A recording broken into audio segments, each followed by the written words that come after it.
guys, and welcome back to my channel. I'm Megan if you're new here, and I am a homeschool mom to 6 kids. Today I'm going to be teaming up with my friend Katie over at Life in the Mundane, along with a bunch of other mamas, to share some of our favorite board games. We love board games in our family, and so I thought, oh my goodness, this is going to be so hard to narrow it down to our family's favorites. However, I had my kids help me with this, and I had each one of them give their input, and this is the consensus I arrived at. So, without further ado, let's get started. And what are our favorite board games?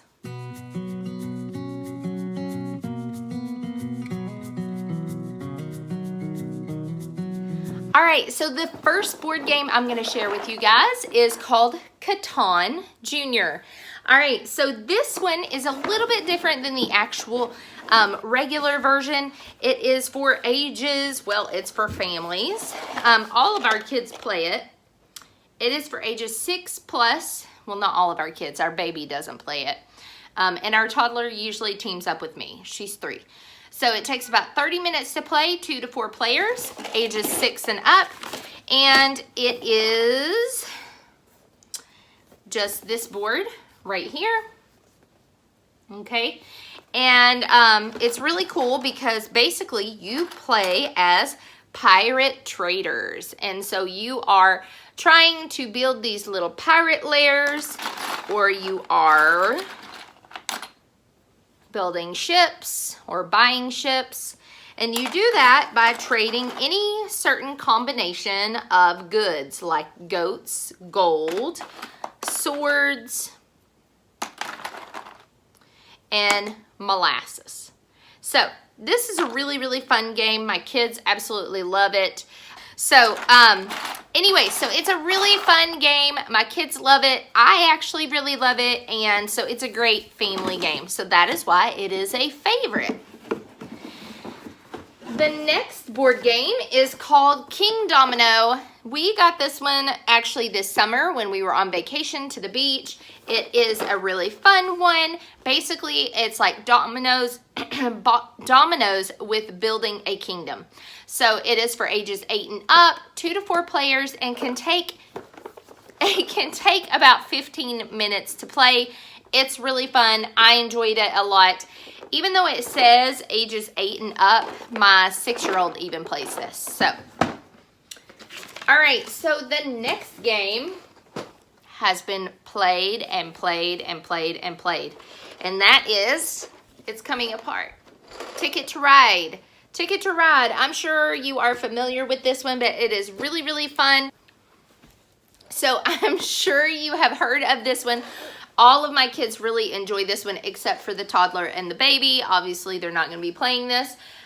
They do make a younger child version of this game. However, my kids have never played, well, they have played it at a friend's house, but we have never felt the need to purchase it because they will sit with either me or my husband to play the first few times until they learn how to do it themselves, and then they will independently play with us or the rest of the family as well. So it's definitely a game that can be taught easily to a child who has the attention span for this game. As far as attention span, it is 2 to 5 players, ages 8 and up, and can take anywhere from 30 to 60 minutes to play. The next game is another favorite, and that is, of course, Risk. So this one already, I can tell you, my kids that play this game are not ages 10 and up. My oldest is only 10, but 3 of my kids play this game. One is 7, one is almost 9, and then the other one, the oldest, is 10. This is another one that involves, if they're younger than that, involves having to play with a parent until they learn the rules and strategy of the game. You can play 2 to 5 players at a time, and we love this game. Love Risk. It's fun. Okay, so the next one is an independent player game. This is a really fun one that my oldest son actually asked for Christmas. Last year, it is called Gravity Maze. It is a logic game. As I said, it is played independently. So it comes with these little, it's a falling marble game, okay? So this is your board, okay? And it has all of these little cards in here. But the thing is that based on that card, you have to figure out how to make the maze in order for the marble to end in the right place, okay? And if you do, then you win the game, so on and so forth. So it's basically logic and strategy to figure out the placement of things in order for it to work correctly, the maze to work correctly. So that is Gravity Maze. The next one is Zingo, which is basically like bingo. Bingo with a zing, as it says. This one is really fun, especially with young players. So it comes with this little red thing you see here. We always call it a zinger. I don't know if that's the real name, but basically it's like bingo. So it spits out 2 tiles with a picture and the actual word under it as well. And whoever has that picture on their card, they quickly grab the tile and place it on there. And that means that they basically get that tile in that round. So it works just like bingo, as I said. Once they fill up to get a bingo on their card, then that person is the winner. So this is just a great little fun game, and my younger ones especially love it. All right, so the last game I'm going to share with you guys is a family style game. Most of these games are family style, but what I mean by that is they are leveled. There are 3 levels of gameplay in this game, and it is camp. We are an outdoors loving family anyway, so this game is extra fun for us, but it is the game that grows with you, ages 4 and up to 8 players. So the camp game, so it's cool. It's got your little board right here, okay? So you're gonna, oh, there we go. That's the board. Okay, so what's cool about this game is you choose the level of cards you want. So if you want level 2, level 1, so whatever level 1, 2, or 3 that you are on as far as questions, you lay that color in front of you, so whoever is dealing or whoever is asking the questions knows which question to ask you. So there are camp fact cards, because sometimes it will tell you to draw one of these, and it has really neat facts about animals and different things pertaining to the outdoors.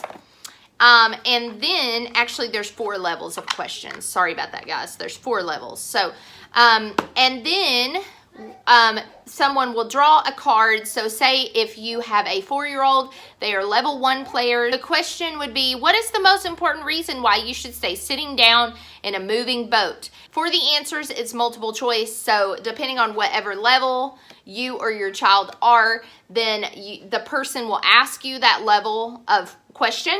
And then there's like this fun little decoder here, and it reveals the answer to the question to see if you got it right.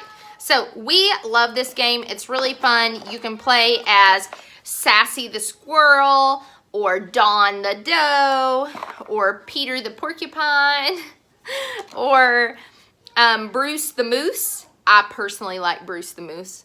And there's several different little things. And the dice is big, which I really appreciate, especially with small children playing a game. The very last game I'm going to share with you guys is actually not a board game at all. It's a card game. We absolutely love it. I have no clue where it is. The last time I saw it, we took it camping, so it could very well still be in our camping stuff. But it is called Sushi Go Party, and it is so fun. I don't even know. It's just fun. You try to collect different combinations of types of sushi, like nigiri, and different types of crunchy rolls and things like that. It's just a fun little game. My kids love it. That's a great one. So that's another favorite. So I hope that this was helpful for you guys if you're looking for board games for your family. If you have any questions or you want to share your favorite board games, share them down below. I love to hear about what people's favorite board games are. That's why I'm definitely going to be checking out the playlist for this collab. So make sure you guys do the same and check out Katie's channel as well. Thanks so much, guys, and have a blessed day.